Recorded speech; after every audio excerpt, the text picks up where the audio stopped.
जैसे जैसे इस्लाम कबूल करने वालों की तादाद बढ़ती जा रही थी, मकामी कबीलों और लीडरों ने आप सल्लल्लाहु अलैहि वसल्लम को अपने लिए खतरा समझना शुरू कर दिया। इनकी दौलत और इज्जत काबे की वजह से थी। अगर वो अपने बुत काबे से बाहर फेंक कर एक अल्लाह की इबादत करने लगते तो उन्हें खौफ था कि तिजारत का मरकज उनके हाथ से ना निकल जाए। आप सल्लल्लाहु अलैहि वसल्लम को अपने कबीले से भी मुखालफत का सामना करना पड़ा, क्योंकि वही काबा के रखवाले थे। कबाइल ने एक मुआहदे के तहत मुसलमानों का माशी और माशरती बायकाट किया, यहाँ तक कि मुसलमान 3 साल शेब अबी तालिब में महसूर रहे। ये बायकाट उस वक्त खत्म हुआ जब काबे पर लगे हुए मुआहदे में ये देखा गया कि लफ्ज़ अल्लाह के अलावा तमाम हुर्फ दीमक की वजह से खाए गए हैं।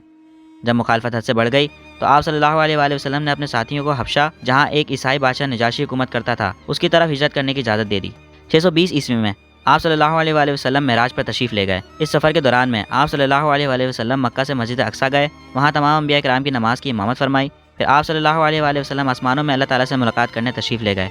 वहाँ अल्लाह ताला ने आप सल्लल्लाहु अलैहि वसल्लम को जन्नत और दोज़ख दिखाई। वहाँ आपकी मुलाकात मुख्तलिफ अंबिया किराम से भी हुई और इस सफ़र में नमाज भी फ़र्ज़ हुई।